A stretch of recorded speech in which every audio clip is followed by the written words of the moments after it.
안녕하세요. 오늘은 어떤 배우자를 선택해야 할까에 대해 이야기하려고 합니다. 이 주제에 대해 생각해 본 적이 있나요? 배우자를 선택하는 것은 아마도 우리 모두의 삶에서 가장 중요한 결정 중 하나입니다. 사랑하는 사람과 평생을 함께하는 것, 그리고 그 사람이 우리의 삶에 어떤 영향을 미칠지를 결정하는 것은 정말 중대한 일입니다.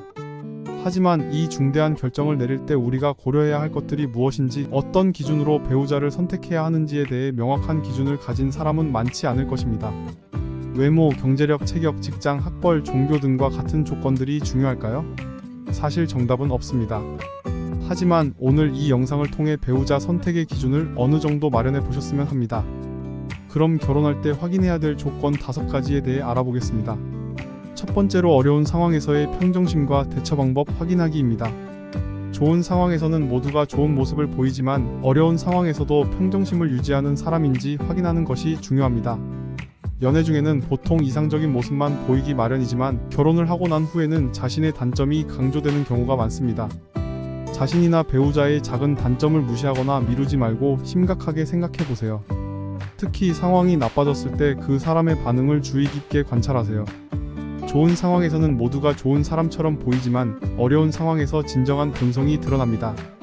두 번째로 고려해야 할 것은 돈에 대한 관점입니다. 결혼을 준비하는 사람이 돈을 잘 버는 좋은 직장에 다니고 있다는 것은 결혼에 있어서 긍정적인 요소일 수 있습니다. 하지만 그 사람이 건강한 경제적 가치관을 갖추지 못했다면 이는 문제가 될 수 있습니다. 내가 번 돈은 내 것, 네가 번 돈은 내 것이라는 생각을 가진 사람들이 많습니다. 이런 사람들은 결혼 생활을 이어나가며 자신의 돈을 공개하지 않고 자신만의 것으로 여기곤 합니다. 하지만 결혼은 두 사람이 함께하는 공동의 생활이기에 돈을 어떻게 다룰 것인지에 대해 상의하고 협력하는 것이 중요합니다.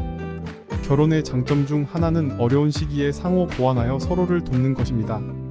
그러므로 결혼 초반부터 서로 충분히 소통하고 자금 관리와 결혼 생활에 대한 부부만의 원칙을 세우는 것이 중요합니다. 세 번째, 근면하고 성실한 사람인지를 확인해야 합니다. 근면하지 못하면서 게으르고 일하는 것 자체를 싫어하는 사람은 진심이 없을 확률이 높습니다.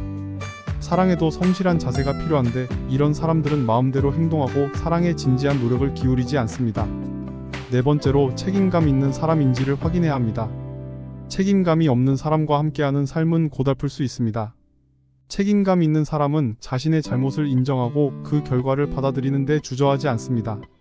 어려운 상황에서도 그 사람은 문제를 개선하려고 노력합니다. 마지막으로, 대화를 통해 소통이 가능한 사람인지 확인하는 것이 중요합니다.